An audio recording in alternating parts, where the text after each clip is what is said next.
So mga kapitong gatang, magandang araw po. Umaga po ngayon dito sa Bantayan Island. Magluluto kami ngayon ng malaking squid na nabili namin kahapon. So hindi lang namin niluto kasi marami nang niluto kahapon kung nakita nyo po yung previous vlog po natin. So magluluto tayo ngayon ng squid. Andito ngayon si Ate Nimpa. Magluluto ng ating breakfast o pang lunch. So yan, hiniwa na po niya ang ating malaking squid.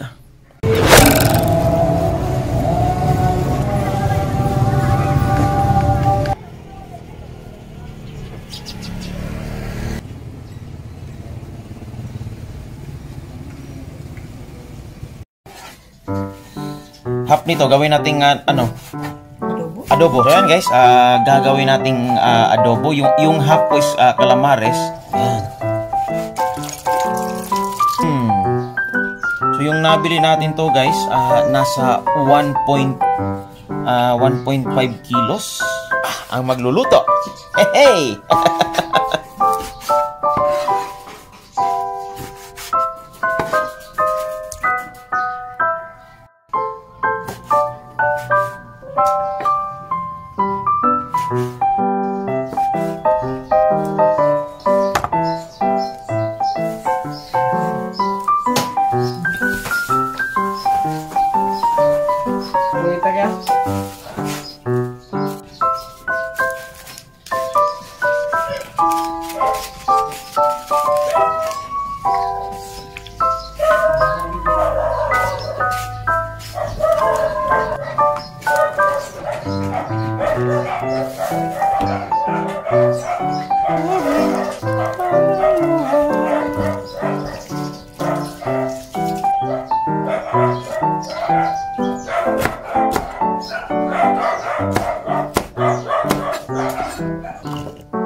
Okay na? Daghan na.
Ha?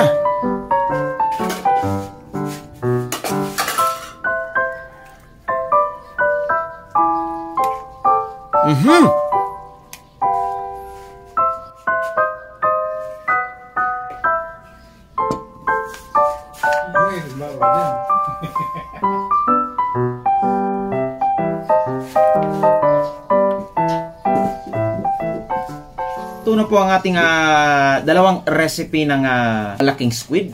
So, lapit tayo ng konti dyan. So, ito yung ating adobong squid. At saka, ito yung ating calamares. So, guys, ito lang po ang masasabi ko. Kauna-unahang calamares, guys, na sing laki ng lumpia. Saan pa ka? Okay? Ha, calamares.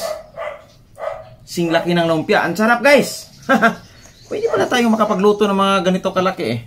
Kasi yung mga yung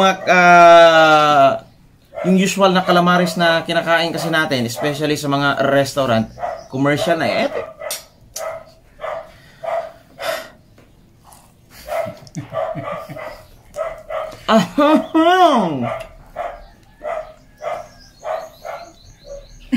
Kain na tayo.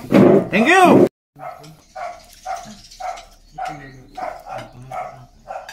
Yan, let's eat!